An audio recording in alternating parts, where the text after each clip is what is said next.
Shalom.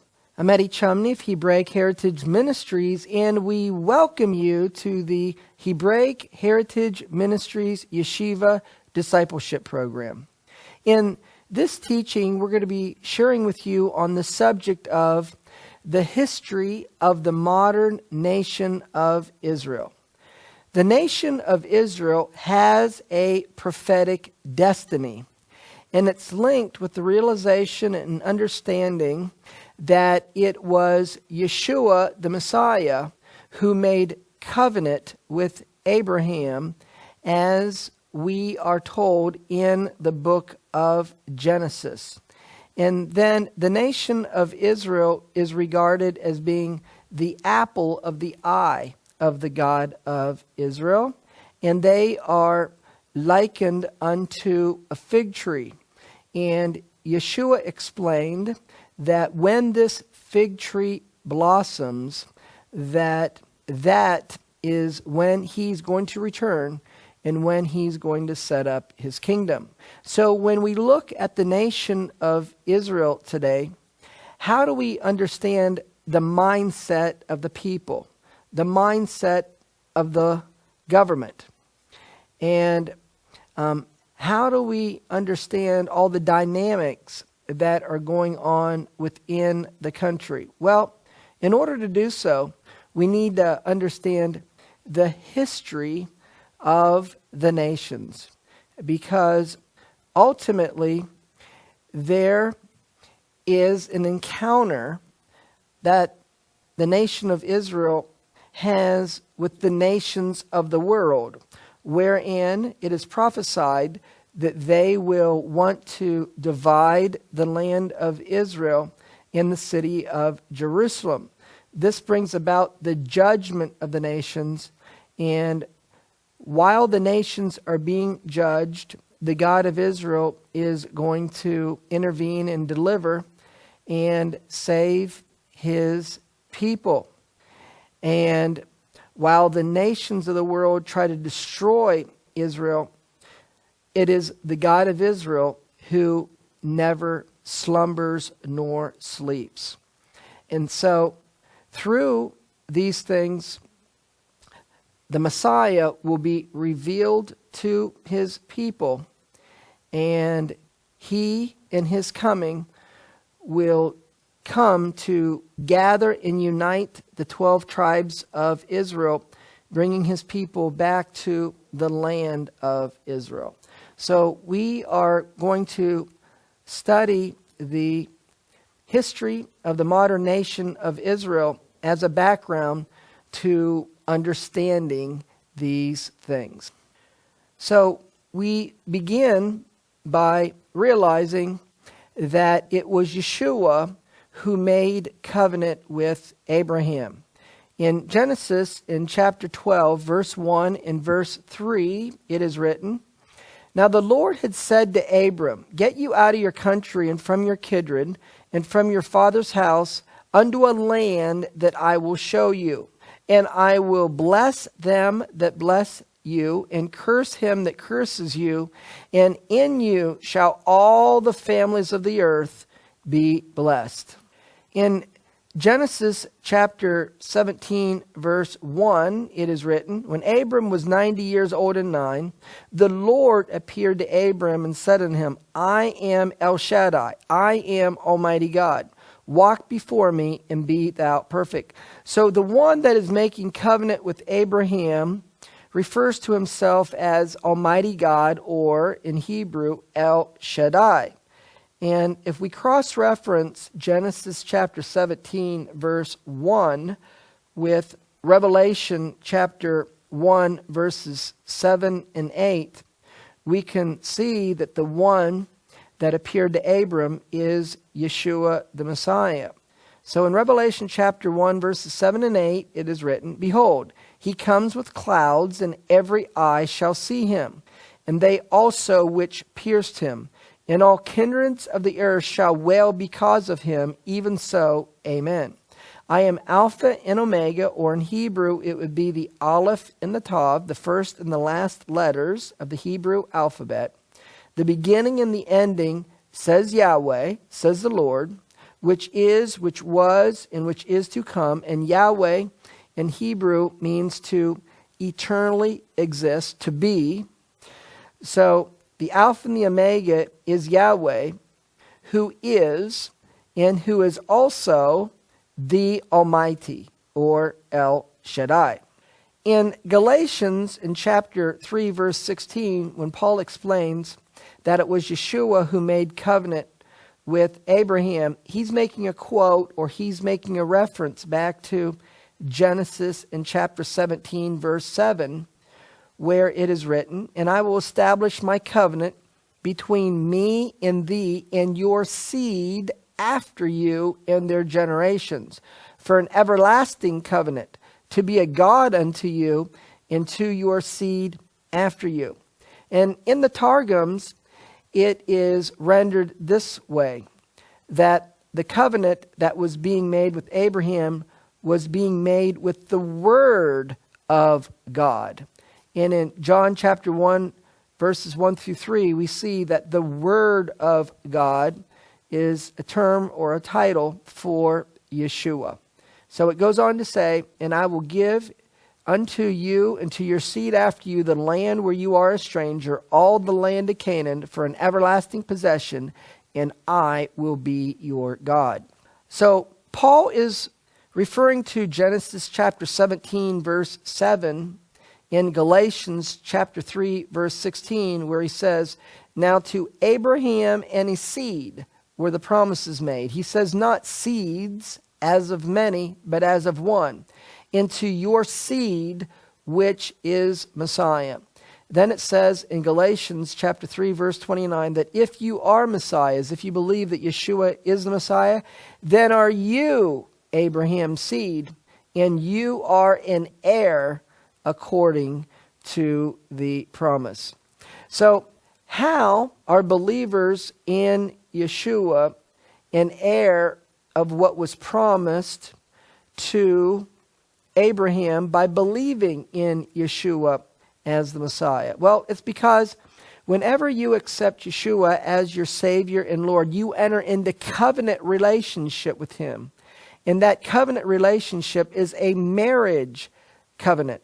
And so whenever you accept Yeshua as Savior and Lord, you're in covenant with Him. And so then you are also in covenant with everyone that He's in covenant with. And He made covenant with Abraham. Therefore, in Messiah, you are Abraham's seed, and you are an heir according to the promise.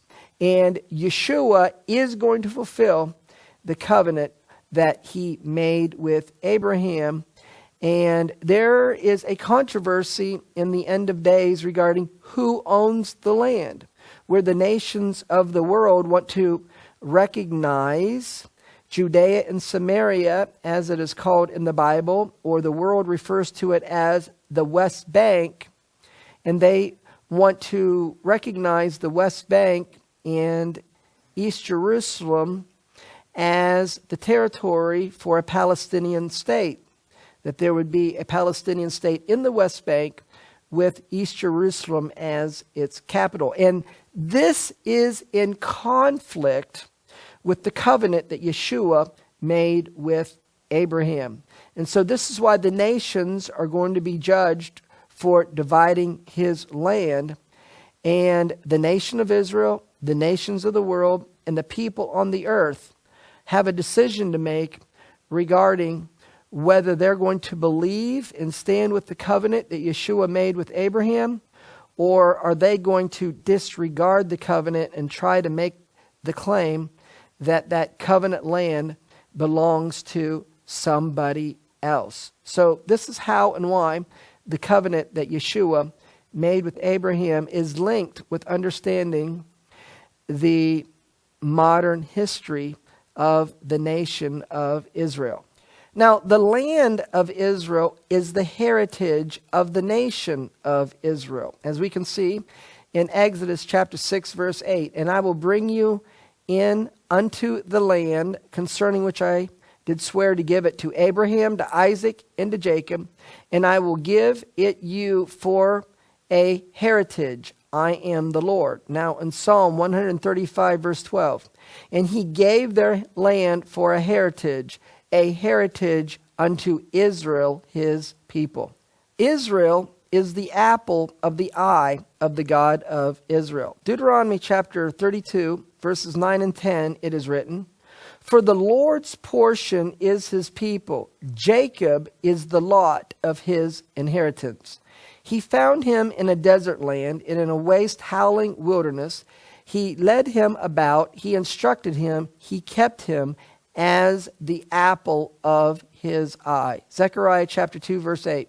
"For thus says the Lord of hosts, after the glory has he sent me unto the nations which spoiled you. For he that touches you touches the apple of his eye."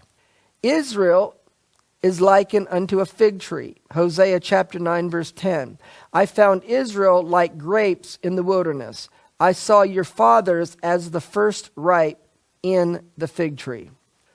When the disciples come to Yeshua, and they are on the Mount of Olives, in Matthew chapter 24, verse 3, they ask of him a question. "And as he sat upon the Mount of Olives, the disciples came unto him privately, saying, Tell us, when shall these things be? And what shall be the sign of your coming and of the end of the world," or the end of the age? And so in giving his answer, Yeshua said in Matthew chapter 24, verse 32, "Now learn a parable of the fig tree." The fig tree is a reference to the nation of Israel. "When his branch is yet tender and puts forth leaves, you know that summer is nigh." Verse 33, "So likewise you, when you shall see all these things, know that it is near, even at the doors." So now this brings us to the first century. If we are going to understand the modern history of the nation of Israel, we need to understand certain things regarding the first century, because the events that happened in the first century, they influenced the founding of the nation of Israel and its leaders in modern times. Specifically, the modern nation of Israel was built by secular Jews because religious Jews were not interested in making an attempt to found a modern state of Israel, because they believed that this could only be done by the Messiah.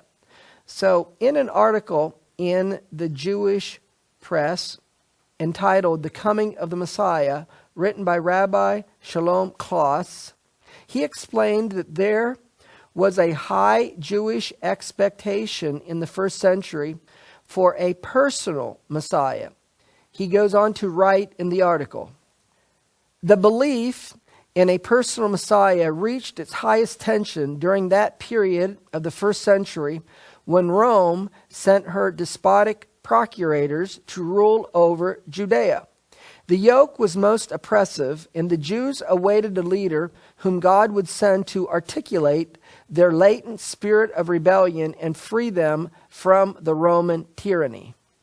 In the first century, the Jewish people longed for a political Messiah who would free them from the oppression of Rome. Because of this desire, various Jewish groups rose up in opposition against Rome. Major wars were fought by the Jewish people against Rome in the year 70, and then also in the year 135. In the year 135, a Jewish military leader named Simon Bar Kokhba led a revolt against Rome. At this time, one of the most respected rabbis of the period, Rabbi Akiva, proclaimed the Jewish military leader, Bar Kokhba, as the political Jewish Messiah who would free the Jewish people from the Roman oppression. During that time, Rome was successful in winning every war against the Jewish people. As a result, Rome began to sell the Jewish people into slavery and initiated the exile of the Jewish people into all nations of the world. In the book by Moses Nachmanides, known as the Ramban, the book is entitled The Book of redemption.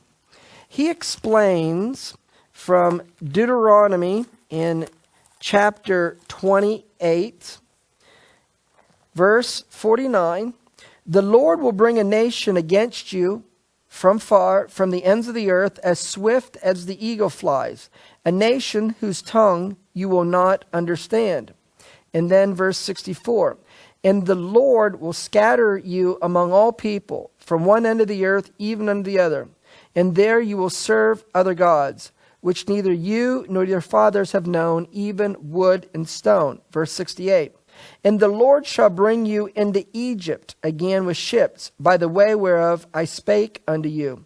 You shall see it no more again, and there you shall be sold unto your enemies for bondmen and bondwomen, and no man shall buy you." So Moses Nachmanides pointed out that these scriptures were fulfilled in the first century, and this is exactly what the Romans did to the Jewish people. That, as is recorded in Roman history, that the Jews, among other things, they were taken into Egypt with ships.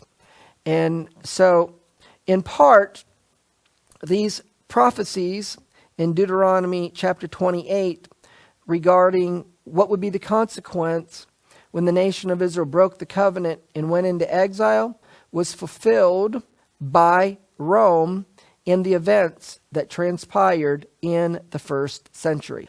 So it's with this background, realizing that it was the Jewish people who longed for the Messiah to come and deliver them from Roman oppression, and there were uprisings against Rome, wars fought against Rome with the desire that the Messiah would bring the deliverance from the Roman oppression. And then from Rome defeating the Jews, and because what it did to the Jewish people at large, there began to come into their mindset to not take a proactive approach toward ending the exile and coming against those who ruled over them, but the mindset became one more of survival and to be passive and to try to get along with your enemies within the exile. And so that's the history and the context from which we need to understand the events in our modern times that led to the creation of the state of Israel in 1948. So we could also explain it this way, that because of the hardship brought to the Jewish people in fighting against Rome, losing the wars, being sold into slavery, and being exiled into the nations of the world, the Jewish people began to embrace the ideology of passive resistance against their oppressors from that time forward. This mindset continued to be prevalent in the late 1800s. In fact, some sects of Orthodox Judaism insisted that any return to the Holy Land or the land of Israel must be carried out by the Messiah, and that to take matters into one's own hands would be blasphemous. However, anti-Jewish sentiment in Europe in the late 1800s began to change this mindset among secular Jews. This change in mindset and the desire for secular Jews to return to the land of Israel to escape oppression and anti-Semitism without waiting for these matters to be carried out through the rise of a political Jewish Messiah became known as the Zionist movement, or we could see it as the secular Zionist movement. What is Zionism? Zionism comes from the biblical word Zion. It is often used as a synonym for a love for the city of Jerusalem in the land of Israel. Jewish Zionism is an ideology that expresses the yearning of Jews all over the world for their historical homeland of Zion, the land of Israel. The foundation of Jewish Zionism is rooted in the belief that the land of Israel is the historical birthplace of the Jewish people, and that Jewish life anywhere else in the world is a life of exile. Theodor Herzl is regarded as being the father of the modern secular Zionist movement.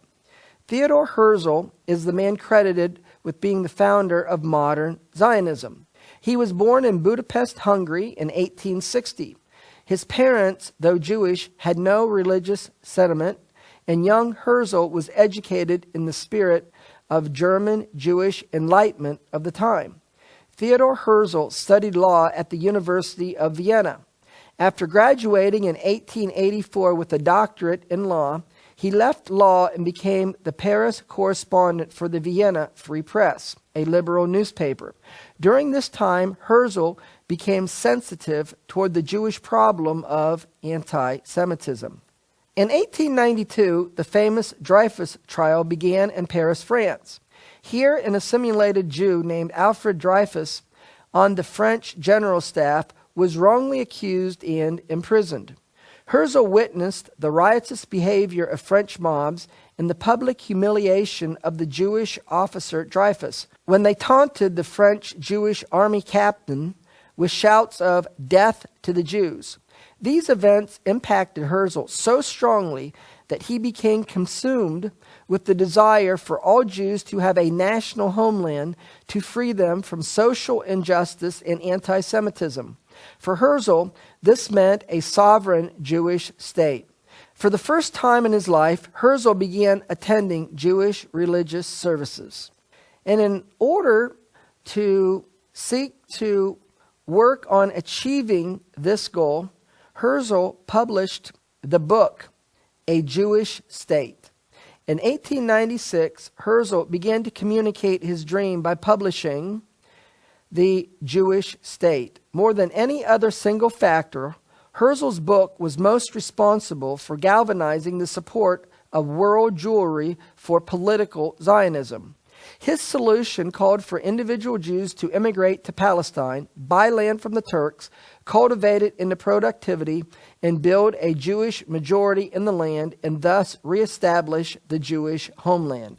In 1897, Theodor Herzl called the first Zionist Congress at Basel, Switzerland. It opened on August 29, 1897, and was attended by some 204 participants from 17 countries. At this time, the World Zionist Organization was established, and Herzl became its first president. Here he officially launched the Zionist movement with a specific statement of purpose. The object of Zionism is to establish for the Jewish people a publicly and legally assured home in Palestine. Initially, when Herzl began to expound his ideas of having a central world organization so that Jews worldwide could move en masse to some yet unknown territory, he was met with stiff opposition from Eastern European Jews who dismissed the idea and thought that Herzl was crazy. Both Orthodox and Reform rabbis branded Herzl and his ideas as visionary but impractical. Nevertheless, Herzl continued to pursue his dream and spread his ideas. Herzl's greatest desire was for the Jewish people to have a national homeland to shelter them from the anti-Semitism that they have historically experienced in the nations of the world where they have lived over the centuries. Therefore, it did not matter to Herzl which country or territory was given to the Jewish people. Herzl's energies seemed boundless as he assumed the role of roving ambassador for the Jews in the highest places of government. No confrontation fazed him. He fearlessly challenged opulent financiers, held audiences with the Kaiser, the Turkish Sultan, the King of Italy, and the Pope, and he approached leading officials of Russia and Great Britain. With his unique, polished demeanor, he became a diplomat par excellence for the Zionist cause. Herzl worked hard to find a territory for the Jews. At first, Sinai and Cyprus were two territories under consideration. In 1903, the British offered Herzl the area called Uganda. Because pogroms and oppression in Russia was increasing for the Jews during this period, Herzl felt that a homeland in Uganda was a credible proposal. Therefore, Herzl submitted the Uganda Plan to the Sixth Zionist Congress. However, this proposal met strong opposition and was rejected. The Eastern European Jews regarded it as a betrayal of the dream of settling in the land of Israel.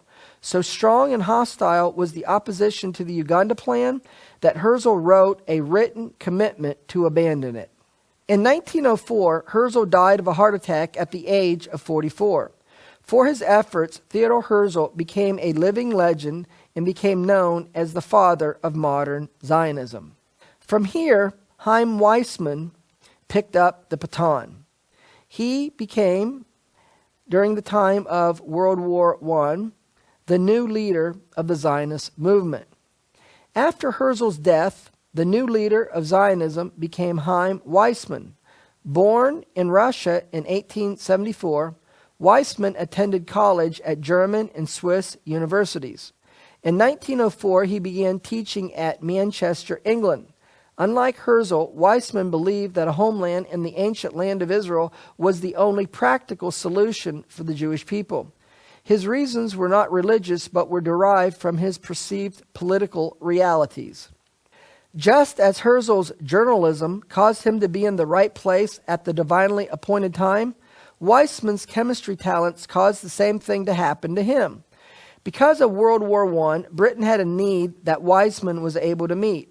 When the Allies' supply of acetone to produce munitions began to run out, which was previously imported from Germany, the British staff called on Weizmann to find some substitute.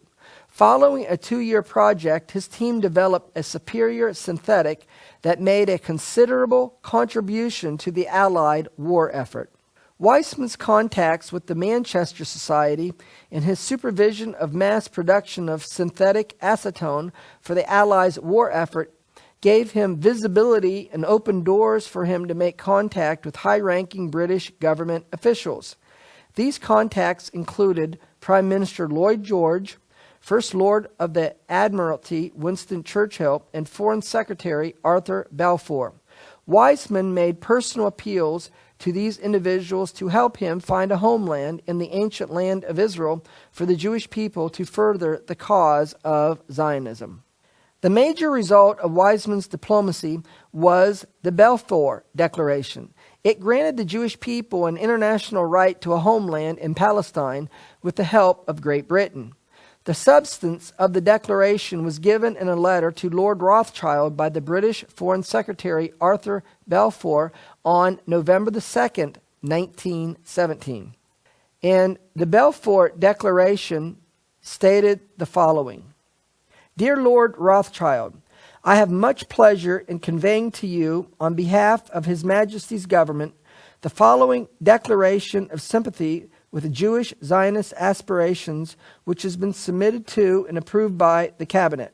His Majesty's government views with favor the establishment in Palestine of a national home for the Jewish people, and will use their best endeavor to facilitate the achievement of this object, it being clearly understood that nothing shall be done which can prejudice the civil and religious rights of existing non-Jewish communities in Palestine, or the rights and political status enjoyed by Jews in any other country.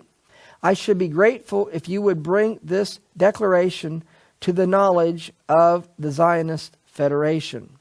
Next, we're going to look at the significance of World War I and the fall of the Ottoman Empire.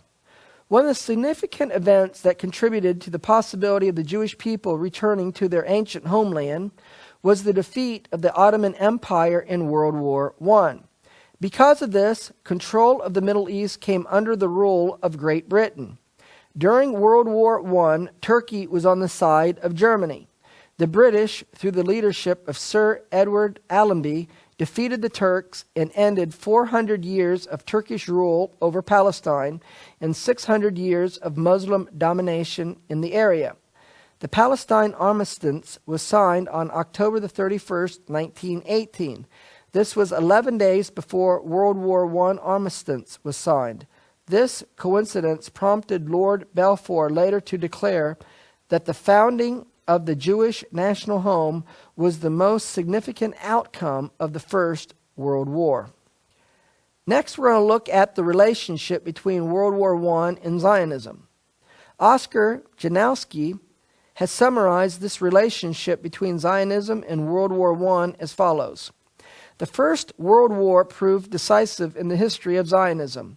On November the 2nd, 1917, the British government issued the Balfour Declaration, pledging to facilitate the establishment in Palestine of a national home for the Jewish people. Soon thereafter, the British conquered the country, and when the war was over, Palestine was administered as a mandate under the League of Nations, with the United Kingdom as mandatory or trustee. The Balfour Pledge was incorporated in the terms of the mandate, which recognized the historical connection of the Jewish people with Palestine and the right to reconstitute their national home in that country.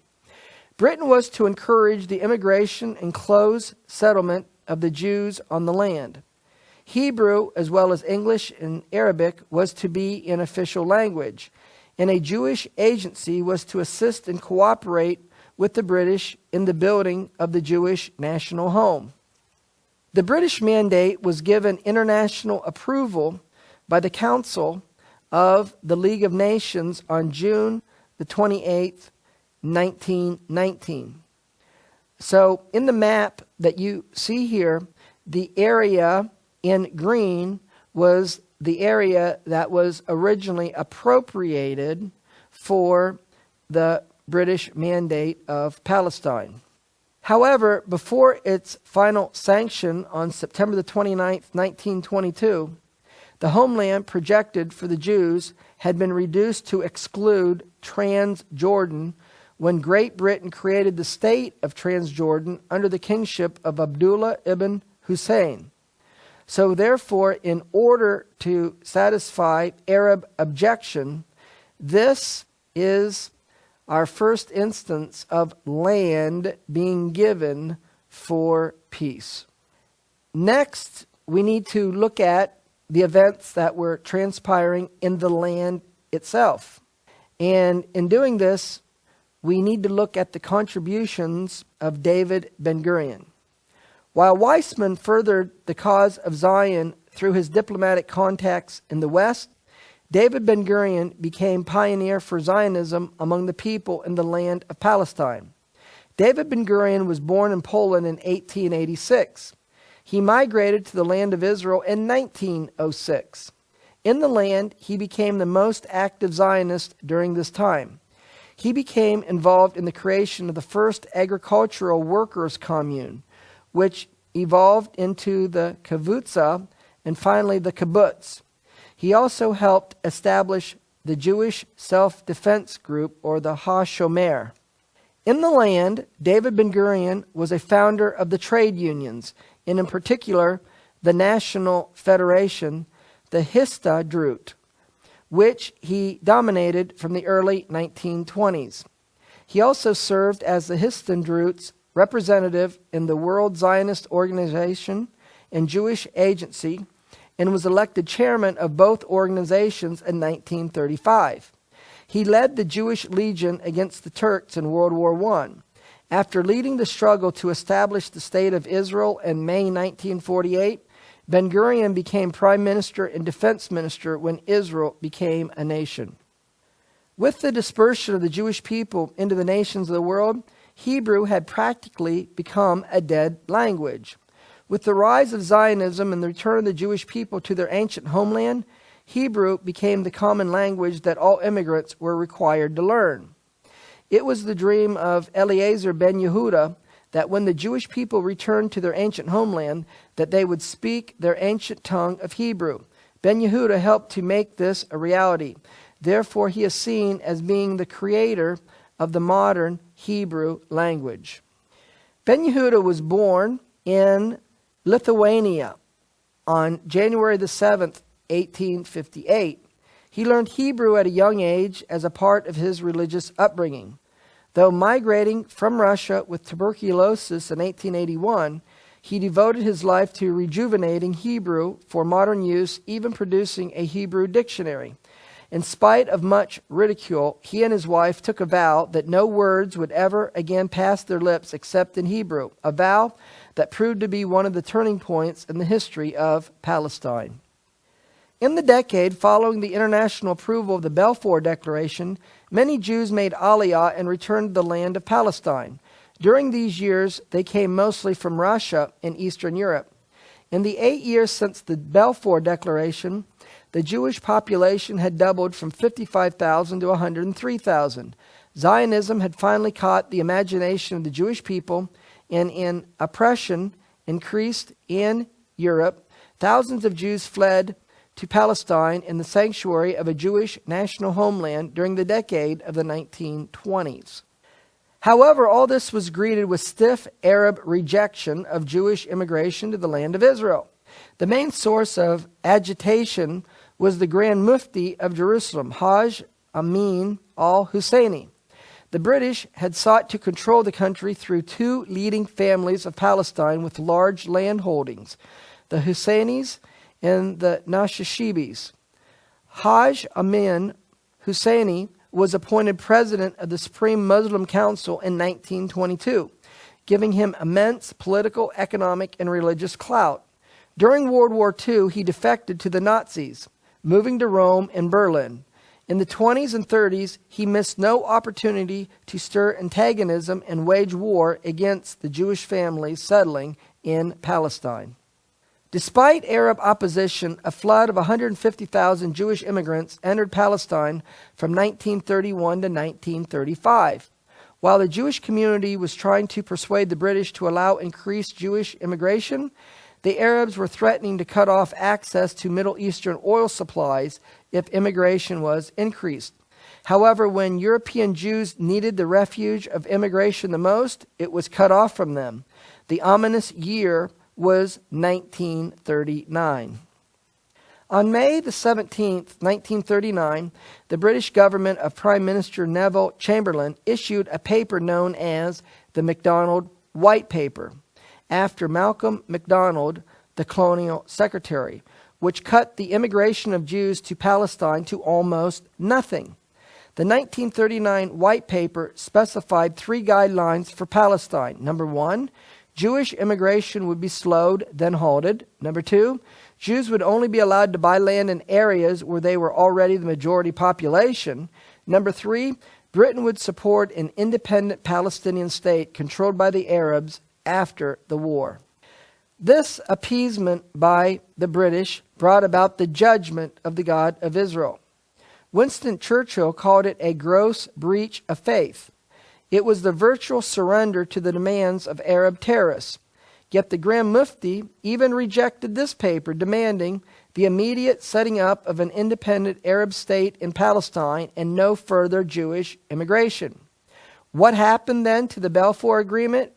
It fell victim to Chamberlain's government's policies of appeasement. Just as Czechoslovakia was offered to appease the Führer in Europe, so the Balfour Guarantee was sacrificed to appease the Mufti in Palestine. This restrictive British policy appears to have received an immediate judgment from heaven. 4 months after issuing this white paper, which was May 1939, Britain was reluctantly drawn into World War II, which was September the 1st, 1939. As the Second World War erupted, Jewish emigration to Palestine came to a virtual halt. Visas from Europe were cut off by Adolf Hitler, and entrance into Palestine was shut off by the British. Adolf Hitler had a demonic desire to destroy and eliminate the Jewish people from existence. His desire could be seen in 5 progressive stages. Number 1, the first stage began immediately when he took office and purposed to destroy all Jewish businesses in Germany. Number 2, the second stage came in 1935 when the Nuremberg laws were passed, depriving all Jews of citizenship. Number 3, the third stage began with the mass arrest of Jews in September 1939 at the outbreak of war. Jews were put in concentration camps and required to wear the badge of shame, the yellow Star of David, to distinguish them from non-Jews. For those still allowed to migrate, the ransom price was surrender of all possessions. By 1939, only 200,000 of the 500,000 Jews living in Germany 6 years earlier still remained. The fourth stage came in 1940, when all Jews were incarcerated in concentration camps. This roundup was later extended to all parts of German-occupied Europe. Nazis hauled Jews in from Austria, Czechoslovakia, Hungary, Poland, Romania, France, Holland, Switzerland, Belgium, northern Italy, Yugoslavia, Denmark, and Norway, with only several outstanding exceptions. The fifth and final stage of this madness was called the Final Solution and was initiated by Nazi leadership in 1942. The purpose of the concentration camps changed from detention to extermination, and murder became a full-time German occupation. The main death camps were located in Germany, Poland, Austria, and Czechoslovakia. The memorial at Yad Vashem has listed 22 of the largest camps, names known in infamy: Auschwitz, Buchenwald, Dachau, Mauthausen, and Treblinka. The largest was Auschwitz in Poland, where over 3 million were murdered. So important was this carnage to Nazi leaders that it was given an even higher priority than that of the war effort itself. Although the Nazi cause was clearly lost in early 1945, the gas chambers and furnaces were kept running full blast. As Finkelstein remarks, the actual annihilation of the Jewish population was one of the main ideological and military objectives of the German Nazified war machine, and this objective was to a large extent achieved. In looking at the total Jewish victims of the Holocaust, which totaled nearly 6 million, there were in Austria 65,000, Hungary 402,000, Belgium 24,000, Italy 7,500, Czechoslovakia 277,000, Luxembourg 700, France 83,000, Norway 760, Germany 125,000, Poland 4.5 million, Greece 65,000, Romania 40,000, Holland 106,000, Yugoslavia 60,000. When international teams of investigators confirmed the horrors of the Holocaust, most of the Western world agreed that immediate measures should be taken to open the door to Palestine. Even the British Labour Party agreed. With regard to the unspeakable horrors that have been perpetrated upon the Jews in Germany and other occupied countries in Europe, it said, "It is morally wrong and politically indefensible to impose obstacles to the entry into Palestine now of Jews who desire to go there." It furthermore proposed that the American, Soviet, and British governments should see whether we cannot get that common support for a policy which will give us a happy, free, and prosperous state in Palestine. Even before the war ended, a significant shift occurred through the British elections of July 1945. Britain still had the League of Nations mandate to control Palestine. During the war, Prime Minister Churchill had been strongly supportive of Zionism and gave Weizmann his word that a state of Israel would be set up in Palestine after the war with 3 to 4 million Jews. That was the view of both the Labour and Tory parties in their electioneering campaigns. But in 1945, Churchill's coalition was voted out of office in a landslide. Britain's severe economic setbacks during the war and its shrinking world empire led to the dissatisfaction that produced his ouster. The Labour Party of Clement Attlee took over with high expectations from everyone, including the Zionists. Despite candidate Attlee's pro-Zionist stance, however, his administration soon reversed itself on the Palestine issue. Ernest Bevin was made Foreign Secretary and thus became in charge of the Middle East and its problems. Though a sharp statesman and keenly perceptive of growing Soviet power, he did not share the pro-Zionist sympathies of his colleagues in the former administration. Bevin repudiated all the pledges that had been made officially and unofficially by labor speakers for the past 10 years, some of which may have helped the party win the election. Several changes made this reversal of policy the political prudent course for the new foreign secretary. The Arab world was gaining prestige and becoming a factor to be reckoned with. It had just added several independent states to its number, and its oil power was claiming international respect.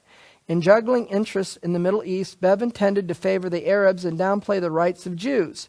To this end, Bevin came to fiercely oppose the creation of a Jewish state in the troubled area. Encouraged by Bevin, the Arabs boldly demanded that all Jewish immigration be stopped, and a new Arab state be set up in Palestine. The irony is that none of those Arab nations, except for Transjordan, supported the Allies in World War II. They remained carefully neutral until the final months when Allied victory was assured.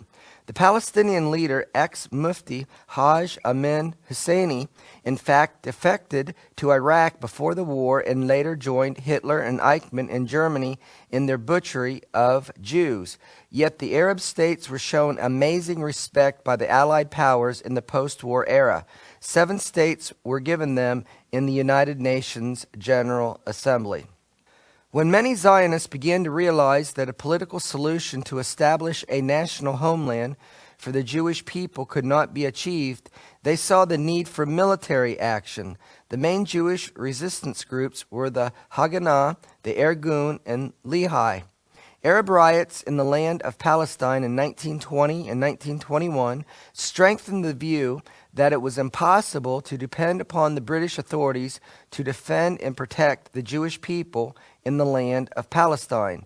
After initially encouraging the immigration of Jews to Israel, the British now openly banned Jewish immigration. From these events, it became apparent that the British were not interested in providing security for the Jewish settlers in the land. Therefore, the Jewish settlers needed to create an independent defense force completely free of foreign authority. With the help of the Worldwide Jewish Agency, the Haganah was created. In June of 1920, the Haganah was founded by the Histadrut, the General Federation of Jewish Labor. At the time, it was considered illegal by the British mandatory authorities.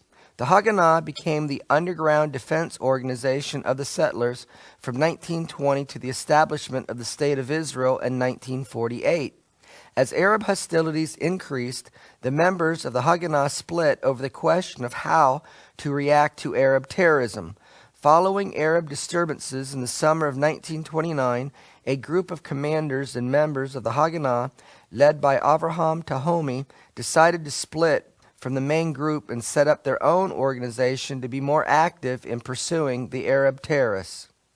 This new organization was named Irgun Zava Laumi, or the National Military Organization, also known by the name of Int'l.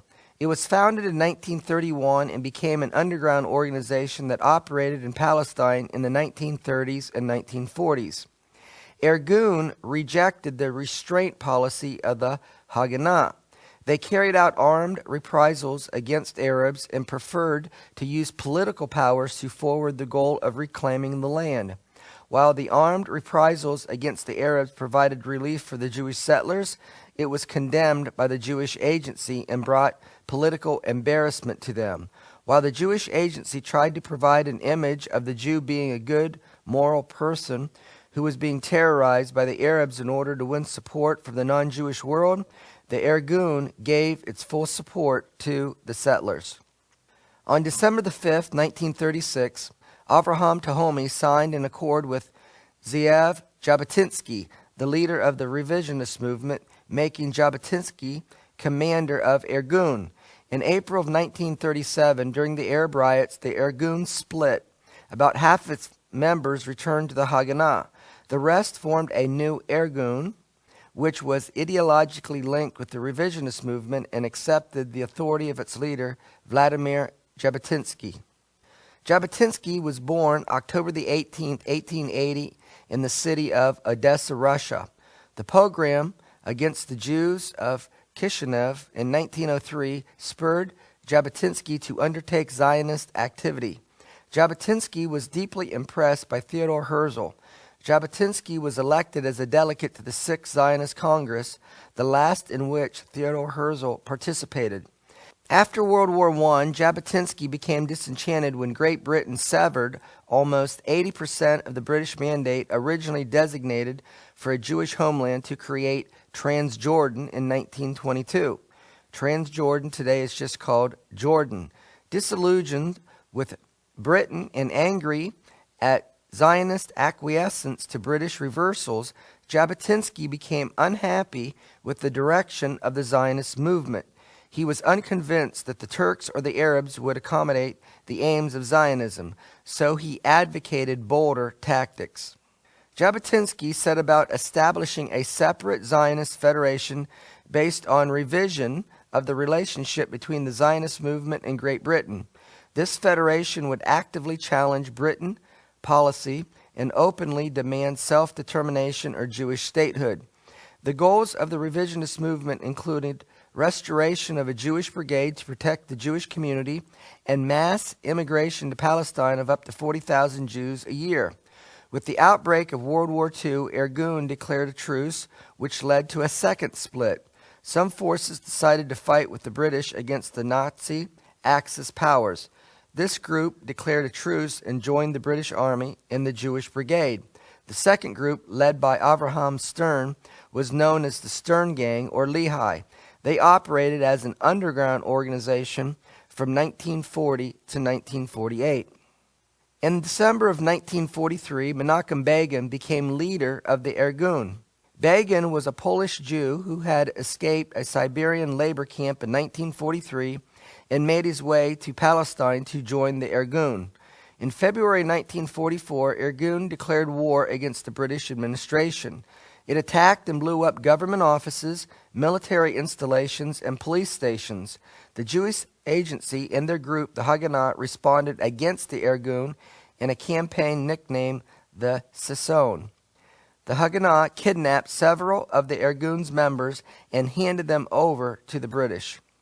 After World War II, the Haganah realized that the British were not relenting their ban on immigration, nor were they helpful in combating Arab terrorism. In late 1945, the three groups, the Irgun, the Haganah, and Lehi, reached an understanding to coordinate the struggle to fight the British. The unity of the groups was short-lived. In May 1946, the Irgun blew up the wing of the King David Hotel in Jerusalem, which housed the British Palestine Command. The organization's cooperation broke up following Irgun's bombing because Haganah claimed that the attack had not been coordinated with them. After the end of World War II, the Haganah was the largest and most important Jewish military force operating against the British. On May 26, 1948, the Provisional Government of Israel decided to transform the Haganah into the regular army of the state to be called the Israeli Defense Forces, or the IDF.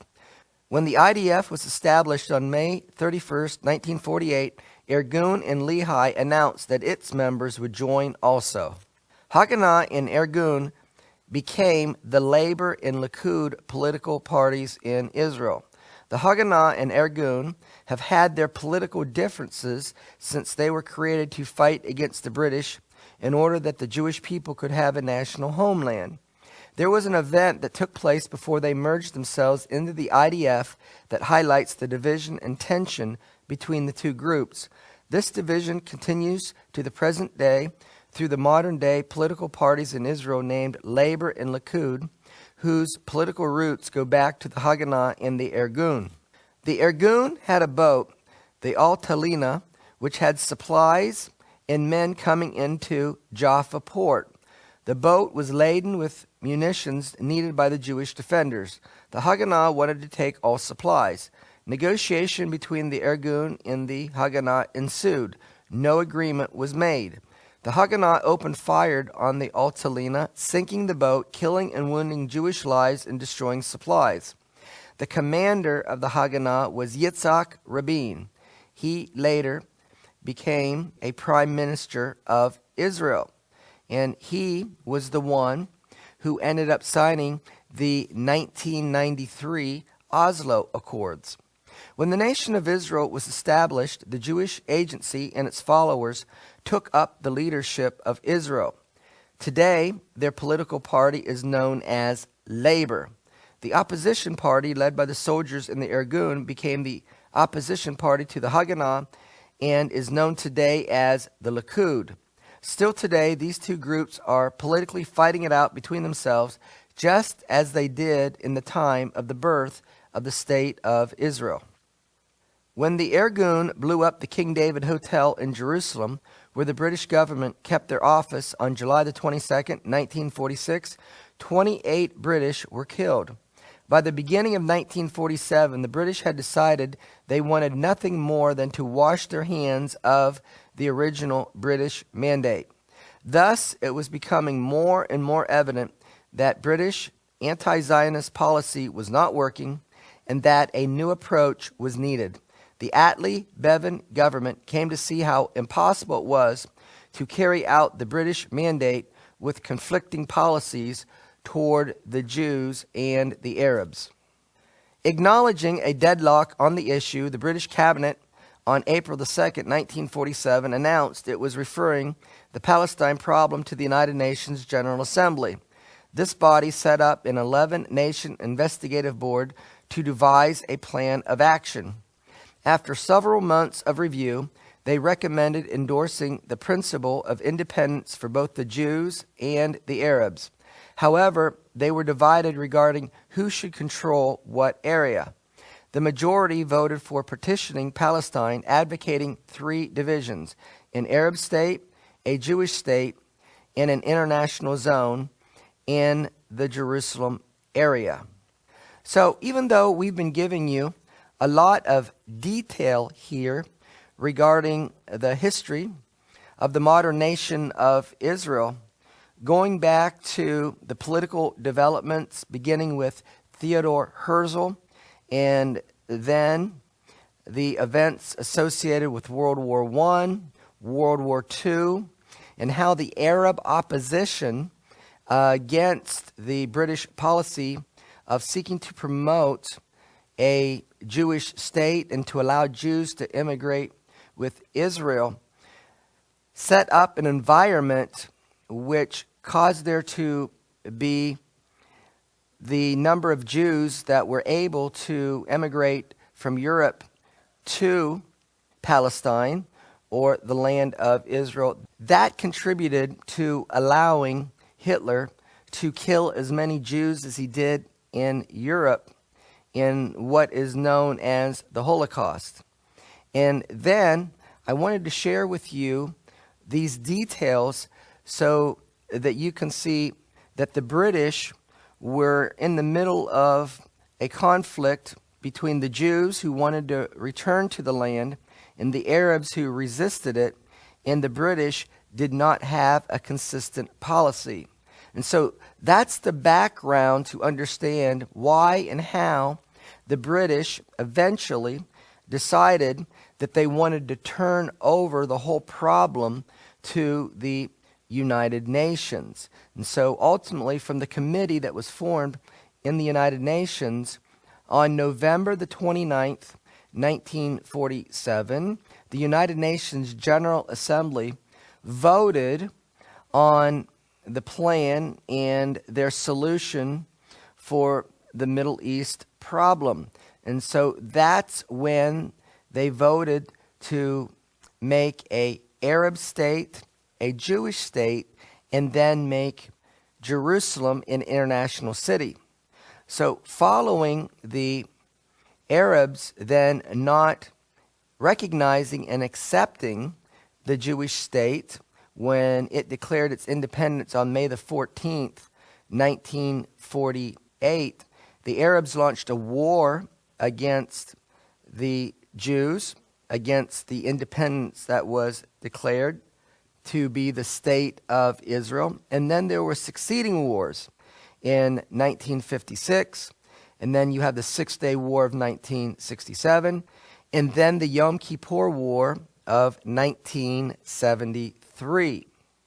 And so all of these wars was because the Arabs did not want to accept the Jewish state and the presence of Jews in the region because they rejected the solution that was being brought to them and to the region that came about from the United Nations General Assembly voted to create an Arab state, a Jewish state, and to make Jerusalem an international city. So following the 1967 Six-Day War, the solution following the war, which came in the form of UN resolutions 242 that was passed in 1967 and 338 that was passed in 1973 following the Yom Kippur War, that the nations advocated that there would be a two-state solution to the Arab-Israeli conflict. And this two-state solution has its roots back to this 1947 United Nations General Assembly vote and their recommendation for the solution to the problem of the conflict between the Jews and the Arabs. And in a recommendation by the United Nations General Assembly, they advocated making Jerusalem an international city. And so the United States has not recognized Jerusalem being the capital of Israel following the 1967 Six-Day War, because in 1980, Israel annexed Jerusalem, and Israel has regarded it as the united capital of Israel. But the United States and the other nations of the world have not recognized this, and so they are still advocating that in the solution between the Israeli-Palestinian conflict, that there not only be two states, which is what the United Nations General Assembly called for on November the 29th, 1947, but they also desire to see Jerusalem to be divided and to see that East Jerusalem be a capital of a Palestinian state, while West Jerusalem be the capital of a Jewish state. And so by understanding the history of Israel from Theodore Herzl to World War I, World War II, and then into this generation with the events of Israel's War of Independence in 48, and then the war where the Arabs attacked Israel in 56, 67, 73, that will give you an understanding of why the nations are recommending the solution to the conflict that they are now, why they're advocating a two-state solution, why they want to see Jerusalem being an international city, because it goes back to the original plan and solution that the United Nations General Assembly came up with on November the 29th, 1947, wherein the United Nations was given over to come up to a solution for the problem, because before that time it was under the rule of the British and the British mandate, and the British had committed to establish a Jewish state through the Balfour Declaration, but the Arabs resisted the effort, and then they did not recognize the declaration of Israel as a Jewish state on May the 14th, 1948. Now, the reason why the independence of the state of Israel was declared on May the 14th, 1948, is because this vote here of the United Nations General Assembly, that this vote that took place on November 29th, 1947, where they recommended an Arab state, a Jewish state, and to make Jerusalem an international city, that vote was to go into effect on May the 14th, 1948. And so the Jewish leadership accepted the plan put forth by the United Nations General Assembly, and thus declared the state of Israel on the day that ended the British mandate. But the Arab world did not recognize this solution put forth by the United Nations General Assembly on November 29th, 1947. But now, in our modern day, over 60 years from that original vote. Now, the Palestinians are saying they want to see a two-state solution. They want to see Jerusalem being an international city. So when they thought that they did not have to share the land with the Jews, that they had military superiority and could defeat them in war, they would not accept the United Nations General Assembly ruling. But now, since Israel's become a nation and they've built up a powerful army, and the Arabs have not been able to defeat them through war, that is when they decided, well, okay, maybe we'll say now that we are in favor of this two-state solution in making Jerusalem an international city. So even though so far I've been sharing with you a lot of details regarding the history of the modern state of Israel, beginning with the Jewish mindset and the movement that was started by Theodore Herzl to create a state of Israel, it's very necessary to understand this history in order to understand the mindset of Israel today and to understand the politics that are going on in our world. So with that in mind, let's continue to see what happened here historically when the British then gave the question of what to do with the Middle East over to the United Nations, ending the British mandate. The General Assembly of the United Nations voted on November the 29th, 1947, to partition the Palestine or Israel area of the Middle East. The vote was 33-13, mainly the Western Bloc against the Muslims in Asian blocs. 11 nations abstained, including Britain. It was to be implemented at the termination of the British mandate on May the 14th, 1948. This partition plan vote became UN Resolution 181. In Part 3, Section A of UN Resolution 181, the city of Jerusalem was established as a special international regime that would be administered by the United Nations. Thus, the plan of the United Nations for Jerusalem was to make it an international city. The Arabs unequivocally rejected UN Resolution 181, perceiving it as another step in Zionist expansionism. To maintain good relations with the Arab League, Britain also rejected it.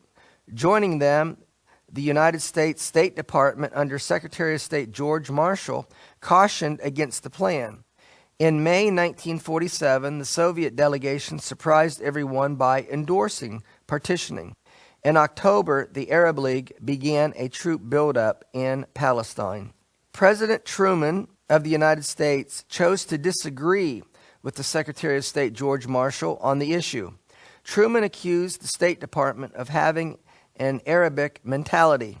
Like most of the British diplomats, he quipped, some of our diplomats also thought that the Arabs, on account of their numbers and because of the fact that they controlled such immense oil resources, should be appeased.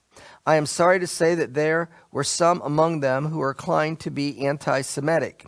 He then instructed the State Department to support the United Nations plan of partitioning Palestine. Many historians or commentators believe that this courageous action by Truman received the smile of heaven. That fall, Truman ran for re-election against the highly favored Republican governor of New York, Tom Dewey, and won. Truman later referred to himself as Cyrus, the biblical Gentile who in Persian times had assisted the post-exiled Jewish remnant in returning from dispersion. The Arabs responded to the partition resolution by carrying out their oft-repeated threats. Jewish homes and synagogues in the major cities were immediately attacked while the British stood by. Calls went out for all available forces from the Arabic states to mobilize for war. Arabs saw the British withdrawal as an opportunity to drive out the Jews and settle the immigration question once and for all. The Mufti came from Cairo to Lebanon to take charge of the Palestinian operation.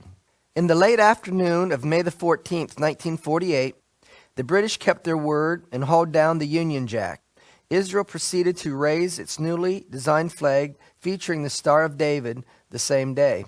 David Ben-Gurion became Israel's first prime minister. Chaim Weizmann later became the first president of the new republic. Within minutes, President Truman issued a statement extending de facto recognition to Israel as a sovereign state. However, before the day ended, Egyptian planes were already bombing Tel Aviv. Most of the Arab states sent men and material to the attack, including Syria, Transjordan, Lebanon, Egypt, Yemen, Iraq, and Saudi Arabia. Additional forces came from North African states. The Arabs' initial attack was full-scale on all sides. Confident that their sheer numbers and superior armament would quickly overwhelm the ill-equipped Jews, their plan was to take Palestine's key cities within a few weeks and then quickly drive the Jews into the sea. From a statistical standpoint, an easy triumph was practically a given. The Arabs' overwhelming power came from 7 nations with a combined population of over 140 million people.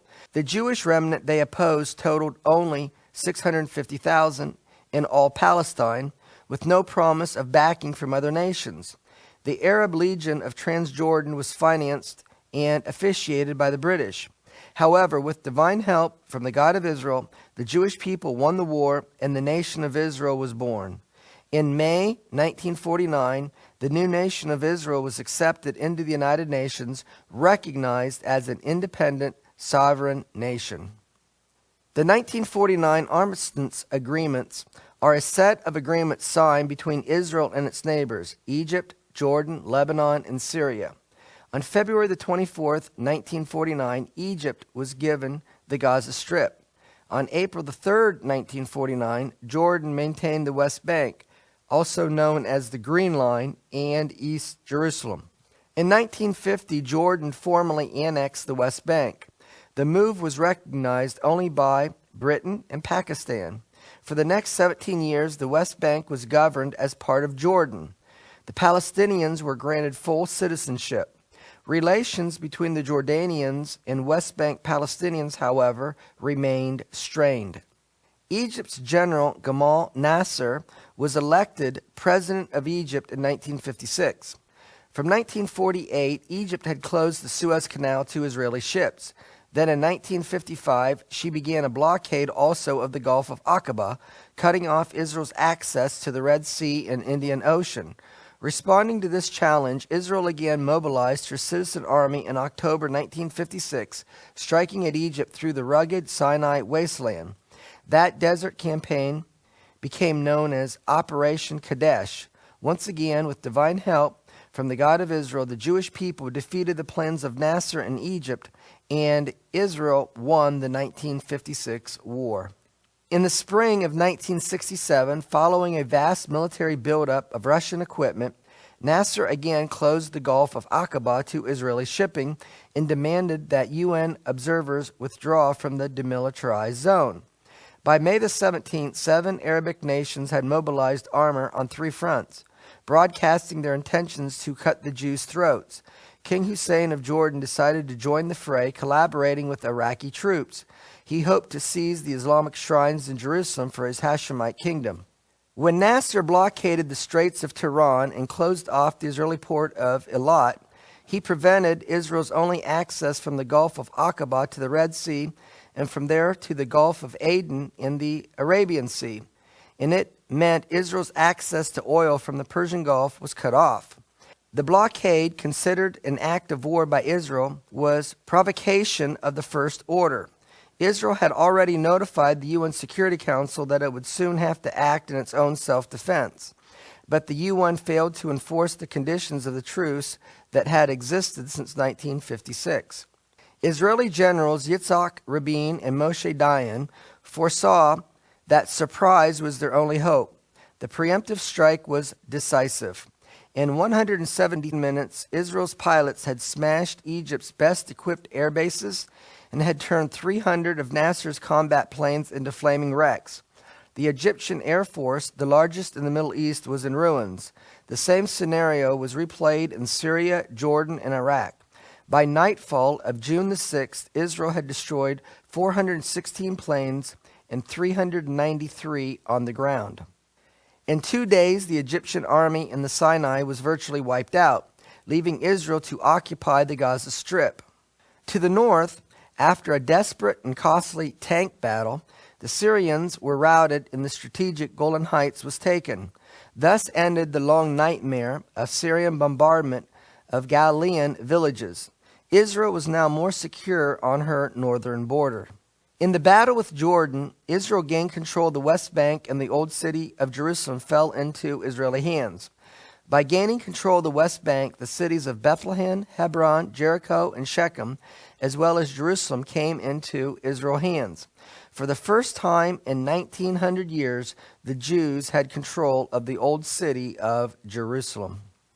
These territories proved to be an ideal bone of contention for the Arabs, leading to further conflicts that would dwarf even the monumental battles of Israel's first 20 years of nationhood.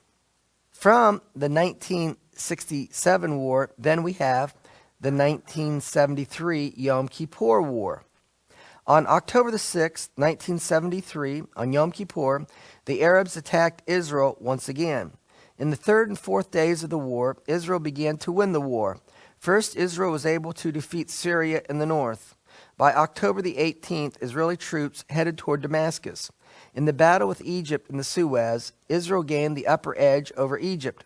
By October the 23rd, the Israeli army was at the Gulf of Suez. As a result, Egypt and Russia demanded that the UN Security Council require Israel to pull back to its pre-1967 borders. The 1973 Yom Kippur War highlighted how imported Arab oil had become an important political and economic issue in understanding the present Israel-Arab conflict. The world economy depends on imported Arab oil, and the Arab oil-producing countries decided to use oil as an economic and political weapon to influence world opinion against Israel. On October the 17th, 1973, Arab petroleum ministers met during the Yom Kippur War and decided to cut oil production and exports. It was under the facade of the war crisis that the Arabs seized the opportunity to launch a drastic escalation of oil prices. Libya announced on October the 18th that the cost of its oil would go up 28%, irrespective of the war and Israel's misdeeds. Iraq thereupon declared a 70% price rise. Kuwait matched this figure.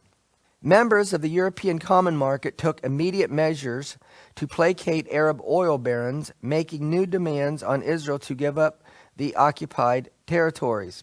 Thus, an oil-thirsty world forced Israel into a diplomatic ghetto. Though the Arabs suffered a devastating loss in the Yom Kippur War, they discovered a powerful new weapon and found themselves in the driver's seat of the world economy. By a simple turn of oil valves, they could further the goals of Palestine. As a result of Israel winning her war of independence and her succeeding wars against her Arab neighbors, the Arabs living in Israel did not have a country of their own. They called themselves Palestinians. Following the 1973 Yom Kippur War, the Palestinians became an increasingly important political issue in the Israel-Arab conflict. Since the creation of the Arab states, the Palestinian people have been mistreated by Arab states and have had bad relations with many of them. During this time, Arab leaders have fought among themselves for the title of being the leader of the Arab world. By not having a state of their own, the Palestinians have been used by the Arab world for their own political purpose and as a political weapon against Israel. While the Arab states all recognize the Palestinians as their cousins, only Jordan was willing to take their refugees. The Palestinian Liberation Organization, or the PLO, was actually the brainchild of Gamal Nasser of Egypt. The PLO was first organized in Cairo in 1964. Its founding document is the Palestine National Covenant. This declaration rejects the Balfour Declaration of 1917, the UN Partition Agreement of 1948, the Jews' biblical claims to the land, and it denies the right of the Jewish people to have a nation. The covenant has been revised several times over the years, but it still contains the vehement anti-Jewish sentiments of the original document. It insists that all the territory of the nation of Israel properly belongs to the Palestinian Arabs, and only those Jews living in Palestine prior to the Zionist invasion can be regarded as legitimate Palestinians and thus allowed to stay in the land. Nasser sought to promote an underground forum for the Palestinian people. This was first called the Palestinian Liberation Army, or the PLO. Chosen as leader was Ahmad Shakari, a puppet of Nasser, who set up headquarters in Cairo. The express purpose of this organization was to allow the Palestinian people to play a role in the liberation of their country and their self-determination. The Arab leaders who set it up, however, had other designs for the organization. They intended to make it an instrument of guerrilla warfare against Israel under their control. They had no intention of creating an independent Palestinian movement. 6 years before Nasser created the PLO, Yasser Arafat started his own group in Syria to liberate Palestine. Then living in Kuwait, Arafat and a handful of revolutionaries created a military organization. They called it the Palestinian National Liberation Movement. In Arabic, the initials spelled out Hataf. They turned the letters around to spell Fatah, which is a reverse acronym of the name of the movement in Arabic. The word Fatah means conquest by means of jihad, or Islamic holy war. So I wanted to share with you this historical information because it is the perspective among the peoples of the world in the image of the Israeli-Palestinian conflict that we get from our media, that somehow there was a Palestinian people who had a state of their own prior to June of 1967, and that somehow Israel were the aggressors, and now they're trying to take over their state. But the reality is that it was the Arab world who rejected the UN partition plan of 1947, did not accept the United Nations two-state solution, went to war with Israel in 1948, lost, and so Nasser of Egypt in 1956 tried to start another war against Israel to defeat them. And then there was a coalition of Arab states in 1967 who simultaneously waged war against Israel. And prior to the June 1967 war, the West Bank was under the control of Jordan.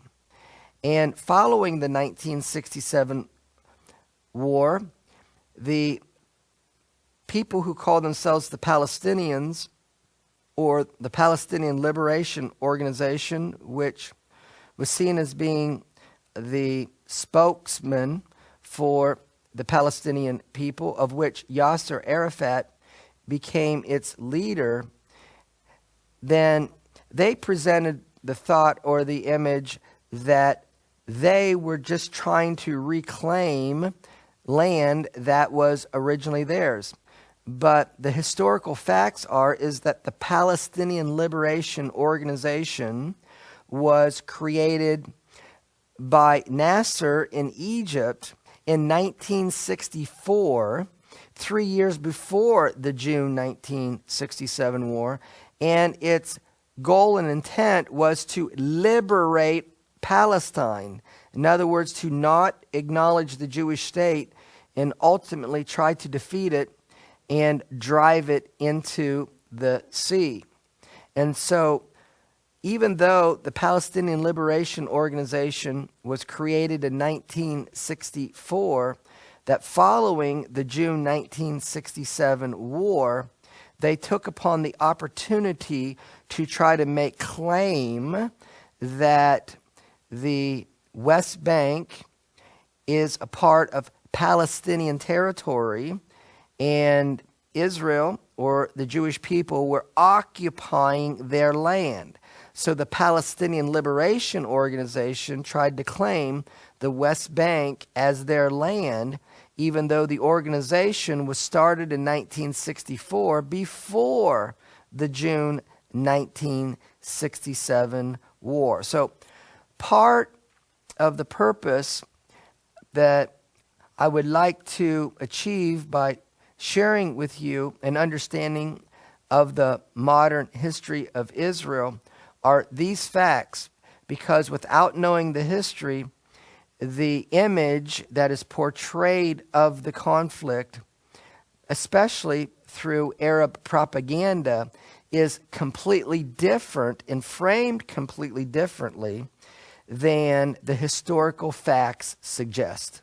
Now we're going to give you some history regarding the PLO, Fatah, Yasser Arafat, and how he became, after starting a movement in Syria that became known as Fatah, to engage in guerrilla military tactics in the name of Islamic holy war against Israel, how he ultimately became the head and the leader of the PLO.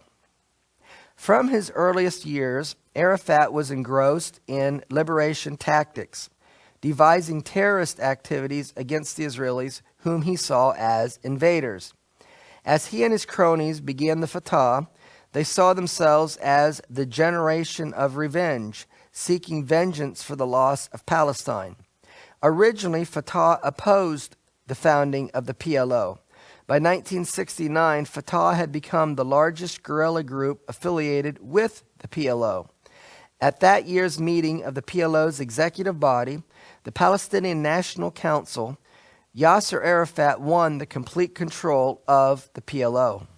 When Arafat took over the PLO, the organization reverted to cell groups developed by its Fatah members in Syria. First, it was basically a guerrilla organization that worked underground apart from the national armies or agencies.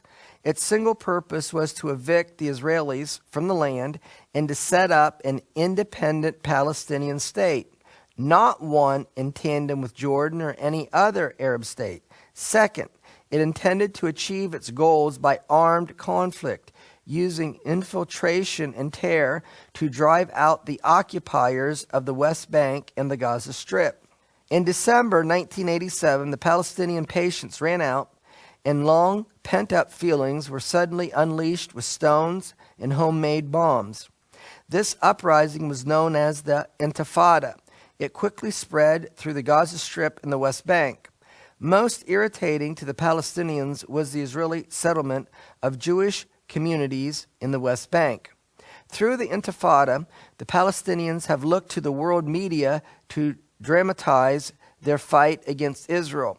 By being successful at this, it has forced Israel to rethink its policies regarding the settlements in biblical Judea and Samaria, or the world refers to it as the West Bank. Following the 1967 war, two different schools of thought developed among the Arabs concerning their dilemma of what to do with Israel. With the increased territory Israel gained as a result of the war, it was believed impossible to defeat Israel by conventional means. The first school of thought held that since it was no longer possible to defeat Israel by conventional means, then there was no choice but to make formal peace with the Jewish nation. This view was held by Anwar Sadat of Egypt, who accepted Menachem Begin's invitation to help negotiate a settlement with Israel. The peace treaty, called the Camp David Accords, was drafted in late 1978, and it was signed in early 1979. The second school of thought held that since it was no longer possible to defeat Israel within her existing boundaries, then the course of action should be to first reduce Israel to the pre-1967 borders and then destroy her. This view was officially adopted by the PLO at their 1974 conference in Cairo. It was formalized in a document known as the Phase Plan. Dr. Aaron Lerner, a Middle East analyst, summarizes the goals of the PLO's Phase Plan as follows. First, to establish a combatant national authority over every part of Palestinian territory that is liberated. This is Article 2. Second, to use that territory to continue the fight against Israel. That's Article 4. And finally, to start a pan-Arab war to complete the liberation of all the Palestinian territory. That's Article 8. Now, looking at the PLO Phase Plan destruction of Israel, it was adopted at the 12th session of the Palestinian National Council in Cairo, June the 9th, 1974. And the text of the Phase Plan resolution is as follows. The Palestinian National Council, on the basis of the Palestinian National Charter and the political program drawn up at the 11th session, held from January the 6th to the 12th, 1973, and from its belief that it is impossible for a permanent and just peace to be established in the area unless our Palestinian people recover all their national rights, and first and foremost their rights to return and to self-determination on the whole of the soil of their homeland. And in the light of a study of the new political circumstances that have come into existence in the period between the Council's last and present session, it resolves the following. Number 1, to reaffirm the Palestinian Liberation Organization's previous attitude to UN Resolution 242, which was passed by the UN Security Council in 1967, which obliterates the national right of our people and deals with the cause of our people as a problem of refugees. The Council therefore refuses to have anything to do with this resolution at any level, Arab or international, including the Geneva Conference. Number 2, the Liberation Organization will employ all means and first and foremost armed struggle to liberate Palestinian territory and to establish the independent combatant national authority for the people over every part of Palestinian territory that is liberated. This will require further changes being effected in the balance of power in favor of our people and their struggle. Number 3, any step taken toward liberation is a step toward the realization of the Liberation Organization's strategy of establishing the democratic Palestinian state specified in the resolutions of previous Palestinian national councils. The Liberation Organization will strive to strengthen its solidarity with the socialist countries and with forces of liberation and progress throughout the world, with the aim of frustrating all the schemes of Zionism, reaction, and imperialism. The Executive Committee of the Palestine Liberation Organization will make every effort to implement this program, and should a situation arise affecting the destiny and the future of the Palestinian people, the National Assembly will be convened in extraordinary session. The PLO has decided that it would be acceptable to get rid of Israel in stages, and the means by which doing this would be trading land for peace, if it couldn't be done all at once, meaning by war.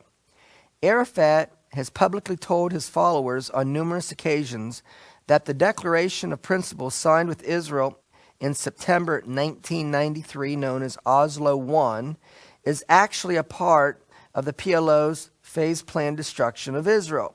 In November 1994, in a speech marking the celebration of Palestine National Day, Arafat said, "What has been a dream has become a reality."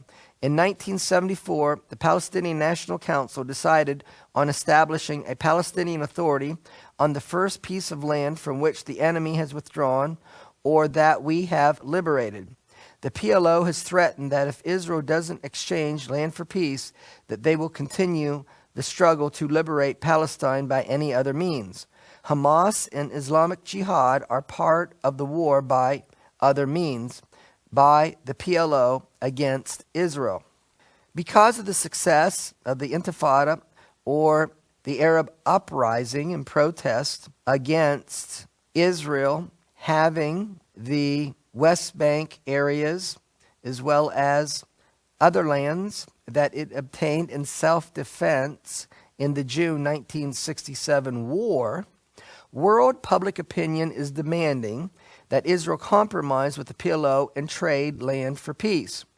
Prior to the disengagement from the Gaza Strip in August of 2005, the chief rabbi of Haifa, Rabbi Shir Yeshuv Cohen, came to Jerusalem and pleaded with Israel's Prime Minister Ariel Sharon to reconsider his plan to retreat from Gush Katif, which is an area of the Jewish communities in the Gaza, which involves Israel's obliteration of the 21 Jewish communities there, including 325 thriving Israeli farms and 86 synagogues and Jewish study centers. Sharon's answer to Rabbi Cohen was this: "This is what the U.S. State Department is demanding that I do, and as a result, I must do it." Now, in Zephaniah chapter 1, verses 14 and 15, it describes the day of the Lord, as it is written, "The great day of the Lord is near. It is near and hastens greatly, even the voice of the day of the Lord. The mighty man shall cry there bitterly." That day, that is the day of the Lord, is the day of wrath, a day of trouble and distress, a day of wasteness and desolation, a day of darkness and gloominess, a day of clouds and thick darkness. And so, in speaking about the day of the Lord and the things associated with it, it speaks of the following. Zephaniah chapter 2, verse 4. "For Gaza shall be forsaken." And so in August of 2005, this is what happened, that Israel, through the leadership of the prime minister at the time, Ariel Sharon, decided to uproot Jewish communities in the Gaza, in effect forsaking the Gaza. So I believe this is a part of the fulfillment of this verse, but there's more to the verse than this, as the verse goes on to say, "For Gaza shall be forsaken, Ashkelon a desolation. They shall drive out Ashdod at the noonday, and Ekron shall be rooted up." Now, Ashkelon, Ashdod, and Ekron are communities or cities along the Mediterranean coast, along with the Gaza area. So Zephaniah 2:4 is prophesying about destruction along the coastland of Israel, along the Mediterranean Sea. So the world is advocating that in order to solve the Israeli-Palestinian conflict, that the way to do it is to trade land for peace. When the British made a commitment to Chaim Weizmann to work for a Jewish homeland, which came under what is known as the British Mandate, and through that came the Balfour Declaration in 1917, as we have seen from the history that's been presented here, the Arabs protested, and Britain then decided to give around 80% of the land that was to be designated for a Jewish homeland. It was given to what was called then Transjordan, which means across the Jordan, or it was the land across the Jordan River, but now the trans has been dropped from the name, so it's just now called Jordan. So, in effect, land was given for peace. And so the Arabs then tried to defeat Israel and the Jewish people militarily. They tried to prevent Jewish immigration in the early part of the 1900s, from the time that Theodore Herzl worked and encouraged Jewish immigration, from that time through the 1920s, the 1930s. And then we have the establishment of the State of Israel when they accepted the UN General Assembly partition plan vote. The Arabs did not accept it. And so they tried to defeat Israel militarily. They tried in 1948. They tried in 1956. They tried in 1967. They tried in 1973. So they were unsuccessful in all of these wars, but they did not give up. Then we have that Nasser in 1964 in Egypt established the PLO, whose goal was to liberate Palestine, not recognize the state of Israel. Meanwhile, there was another guerrilla organization started by Yasser Arafat in Syria that became known as Fatah, which was a movement to try to liberate the land of Israel in non-recognition of a Jewish state through guerrilla tactics. And so ultimately, Yasser Arafat gained head not only of Fatah, coordinating its activities, but also the PLO. He became a head of the PLO in 1969. And then from the 1974 phase plan destruction of Israel, that the strategy then, because the Arab world was unsuccessful in defeating Israel militarily, that they would work on what's known as the phase plan destruction of Israel, while there would be other Palestinian groups who would continue what they call the armed struggle or the guerrilla warfare tactics, that these two methods would be going on simultaneously. But the one seeking the phase plan destruction, their goal was to first get a Palestinian state in the West Bank, in the Gaza with East Jerusalem as its capital, and then to strengthen that state militarily, and then when they felt that they were strong enough to wage war on the nation of Israel, the Jewish people, and to drive them into the sea. And so did trying to appease the Arabs to achieve peace between Israel and the Arabs, did that work under British policy? No. Is it working now? No. Did it work by giving Transjordan to be an Arab state so that there can be a resolution of the Arab-Jewish dispute over the land? No. So what makes the nations of the world think that trading land for peace is truly going to bring out a just and comprehensive peace in the area? Well, in the mindset of the Jewish people, they just want to live their lives. They want to lead normal Jewish lives, and they're not interested in being in conflict with their Arab neighbors.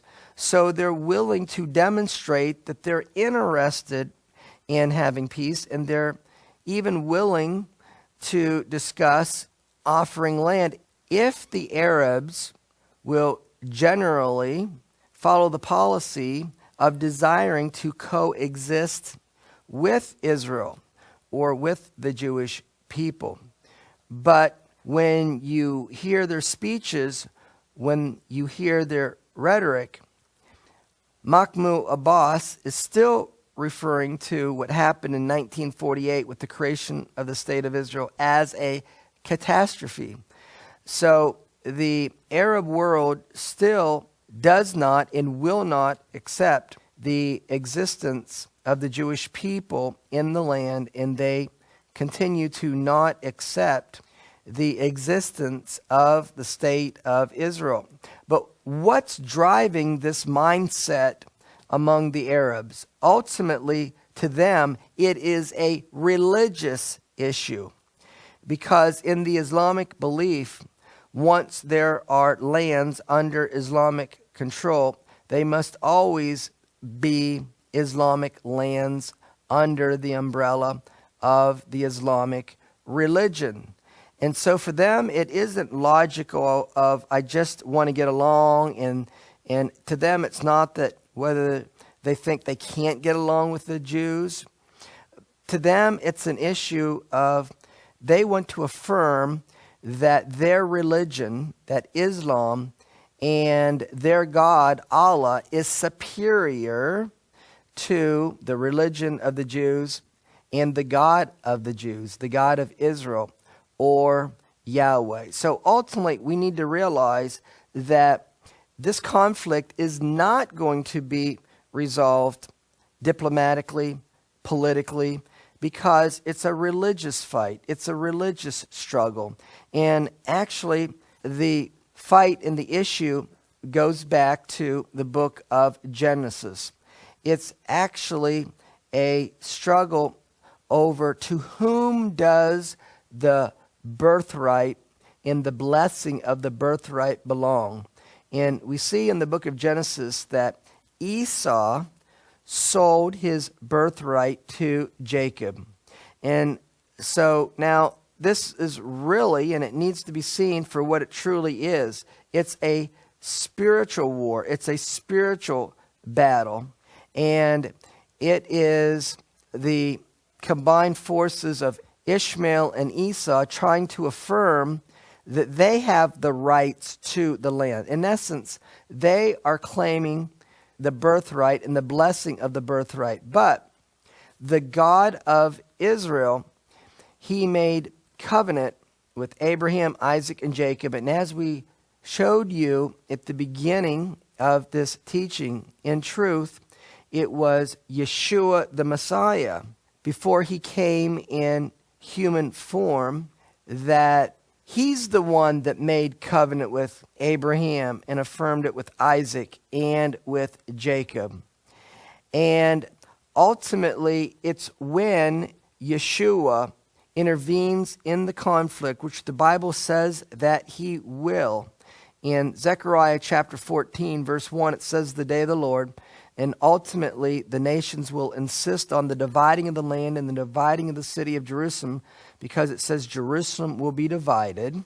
And then when you look at that verse, even though there's been a calling for the dividing of Jerusalem with the November 29th, 1947 General Assembly vote, in Zechariah 14 it talks about the dividing of Jerusalem that is associated with the tribulation period, that's associated with the day of the Lord. And then that will bring about the judgment of the nations. And then we're told in Joel chapter 3, verse 16, that the Lord will roar out of Zion.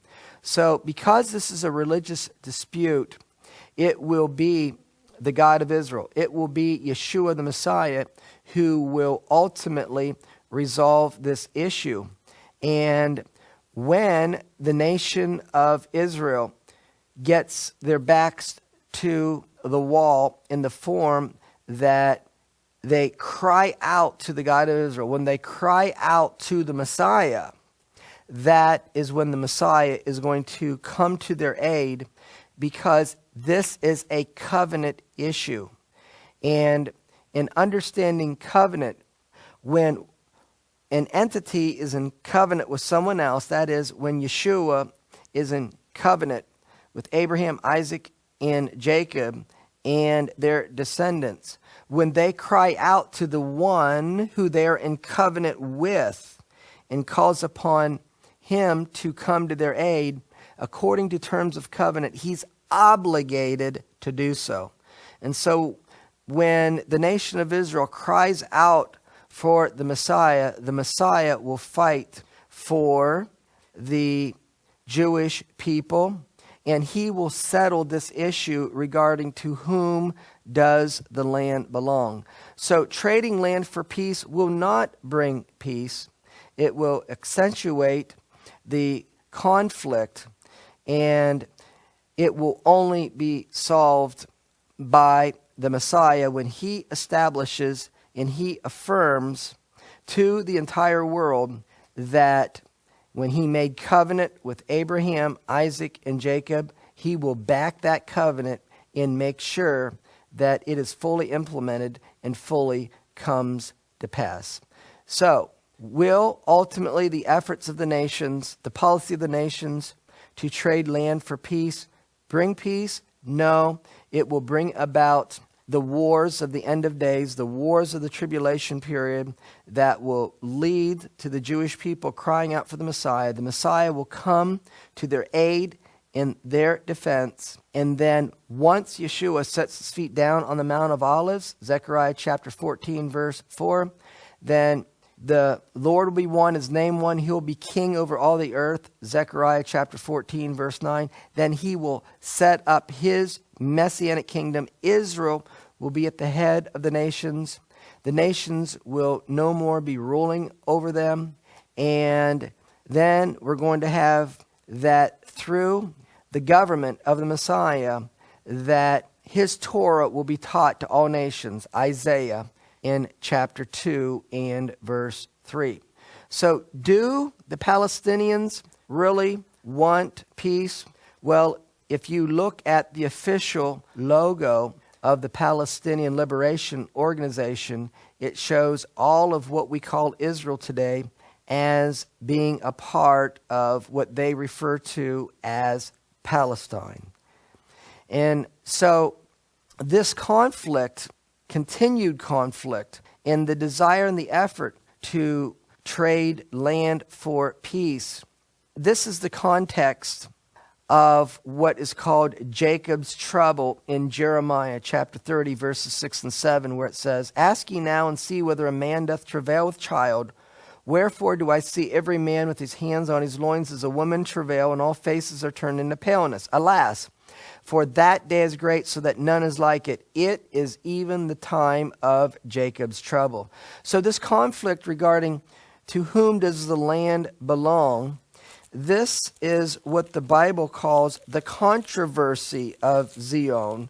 In Isaiah chapter 34, verse 8, it is written, "For it is the day of the Lord's vengeance and the year of recompenses for the controversy of Zion." And so ultimately, when the nations try to divide the land of Israel and the city of Jerusalem through recognizing a Palestinian state based upon 1967 borders with East Jerusalem as its capital, this brings about the judgment of the nations in this conflict over the land, where there's wars associated with the Hebraic HaMashiach, the birth pains of the Messiah, the tribulation period, or Jacob's trouble. This is what the tribulation period is all about. It's an end-time battle between the house of Esau and the house of Jacob over the birthright, the blessing, and who owns the land. So now, 1 Thessalonians chapter 5, verses 2 and 3. "For yourselves know perfectly that the day of the Lord comes as a thief in the night. For when they say peace and safety, or peace and security, then sudden destruction comes upon them as travails upon a woman with child, and they shall not escape." Now Jeremiah chapter 30, verse 7 says, "I will restore health unto you, and I will heal you of your wound." The wound is the exile for breaking the covenant at Mount Sinai. And so the restoring of health is the redemption. It's the end of the exile of the wound, which was breaking the covenant at Mount Sinai. And so when the God of Israel will be ending the exile and bringing his people back to the land, Israel will be isolated, and Zion will be regarded as an outcast, because it says that the God of Israel is going to restore health to his people because they called you an outcast, saying, "This is Zion which no man seeks after."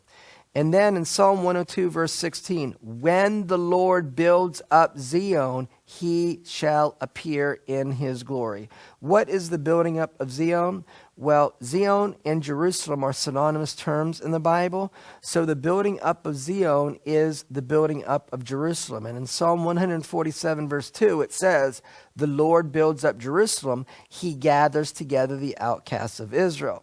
So the building up of Zion is the same as the building up of Jerusalem, which is gathering together the outcasts of Israel. It is the end of the exile. It is the fulfillment of Ezekiel chapter 37, verses 15 through 28. Northern kingdom and southern kingdom being united, ending their exile, and returning back to the land of Israel. So when this happens, then the Lord will appear in his glory. And so it's from Jacob's trouble, it's from the conflict over to whom does the land belong. It is when the nations divide the land of Israel and the city of Jerusalem through recognizing a Palestinian state with East Jerusalem as its capital, is when judgment comes upon the nations, and that is going to initiate and trigger events that the God of Israel will end the exile of the 12 tribes of Israel. He will unite northern kingdom and southern kingdom, and it's the role and the task and the function of the Messiah to gather and unite the 12 tribes of Israel. So as it says in Psalm 102 verse 16, that the Lord, and this is a reference to Yeshua the Messiah, that he will appear in his glory. Now in Exodus in chapter 40 verse 34 it says, a cloud covered the tent, the congregation, and the glory of the Lord filled the tabernacle. That the cloud by day and the pillar of fire by night is known as the glory of the Lord. In the way that the Lord will appear in his glory is he's going to be gathering and uniting the 12 tribes of Israel, the way in which he brought his people out of Egypt on their way to the promised land. He led them by the cloud by day and the pillar of fire by night. And so it says in Isaiah in chapter 4 and verse 5, the Lord will create upon every dwelling place of Mount Zion, upon her assemblies, a cloud and a smoke by day, and the shining of a flaming fire by night. For upon all the glory shall be a defense, or a huppah. So the way in which we will see the ultimate end of the exile of the 12 tribes of Israel, the uniting of northern kingdom and southern kingdom, it will be by the Messiah, and he will bring his people back in the form of the cloud by day and the pillar of fire by night. That is the building up of Zion or Jerusalem. That is the gathering and uniting the 12 tribes of Israel. So once he does that, he shall appear in his glory. He will not only fulfill the end of the exile by leading his people back, the cloud by day and the pillar of fire by night, but following the completion of this task, which takes place during the last 3 years of the Great Tribulation, Yeshua then will set his feet down on the Mount of Olives, Zechariah chapter 14, verse 4. Now, the gathering, uniting of the 12 tribes of Israel is likened to a marriage. We're told in Jeremiah in chapter 33 and verse 11, the voice of joy, the voice of gladness, the voice of the bridegroom, and the voice of the bride. And so this is wedding talk. And what's associated with wedding talk at the end of Jeremiah 33 verse 11 is, for I'm going to cause to return the captivity of the land as at the first. The ending of the captivity, the ending of the exile is associated with marriage. The voice of joy, the voice of gladness, the voice of the bridegroom, and the voice of the bride.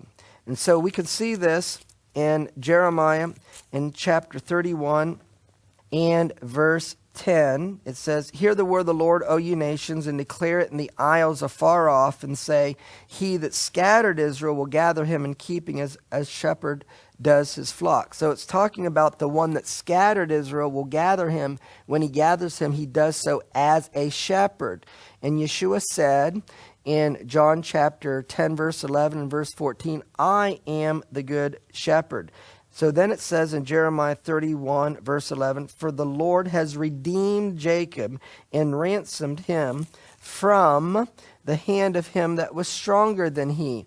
And so this is associated with marriage and the joy of a marriage, because it goes on to say in Jeremiah chapter 31, verse 13, then shall the virgin rejoice in the dance, both young men and old together. I will turn their mourning, that is the captivity or the exile, into joy, and I will comfort them. The comfort is the end of the exile. And so the Bible tells us that this is going to happen in a period of time known as the cloudy and dark day, which is a term for the day of the Lord, the end of days, the tribulation period. Ezekiel chapter 34 verse 12 says, as a shepherd seeks out his flock in the day that he is among his sheep that are scattered, so will I seek out my sheep, and I will deliver them out of all the places where they've been scattered in the cloudy and dark day. And so the cloudy and dark day is also a reference to the Great Tribulation period. And so the outcome of this conflict between the Jews and the Arabs regarding to whom does the land belong, it's prophesied in Ezekiel chapter 36, verse 1, Son of man, prophesy against the mountains of Israel, and say, you mountains of Israel, hear the word of the Lord. Thus says the Lord God, because the enemy has said against you, aha, even the ancient high places are ours in possession. So the prophecy is to the mountains of Israel, which is the West Bank, or biblically Judea, Samaria, and this includes Jerusalem, because Jerusalem is surrounded by mountains, that the enemy would say, this belongs to us. And this is what's happening. The Arab world, with support of the Western world, the United States and Europe, is trying to affirm that in order to bring peace to the Middle East, you need to trade land for peace, and that the West Bank in East Jerusalem belongs to the Palestinians and should be for a Palestinian state. And so this is a battle over to whom does the land belong. It's a battle over the birthright that we're told about in Genesis in chapter 25, where there we're told that Esau sold his birthright. So in Genesis, in chapter 25, Esau sold his birthright to Jacob. And so the outcome of what's happening in the Middle East is the nations of the world are not going to be able to solve the problem. It is the Messiah who's going to step in, and he's going to affirm the covenant that he made with Abraham, Isaac, and Jacob. And so it's from the nations dividing the land that his people will return to the land. Jeremiah chapter 30, verse 3, it says, for lo, the days come, says the Lord, that I will bring again the captivity of my people, Israel and Judah, says the Lord. Israel, northern kingdom, Judah, southern kingdom. And I'm going to cause them to return to the land that I gave their fathers, and they will possess it. So the subject here is Israel and Judah returning to the land. Then it goes on to say in verse 7, alas, for that day is great, it's none like it. It is the time of Jacob's trouble.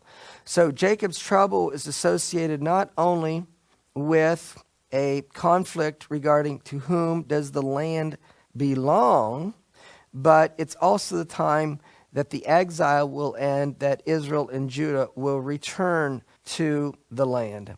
And so that's why we are told that regarding this issue, the God of Israel is sovereign over it. And in Psalm 121, verse 4, we're told, he that keeps Israel neither slumbers nor sleeps. And then in Psalm 122, verse 6, we are to pray for the peace of Jerusalem, and they will prosper that love thee.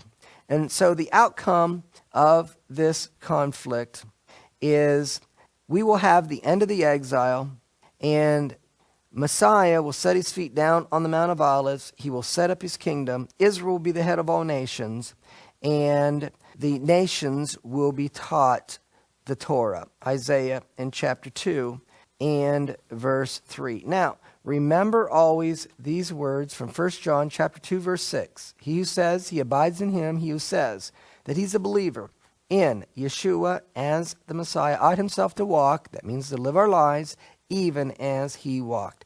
And how did Yeshua walk? How did he live his life? He followed the Torah of his Father. Even so, he commanded those who believe upon him in John chapter 14, verse 15, if you love me, keep my commandments. Shalom in Yeshua the Messiah. Amen.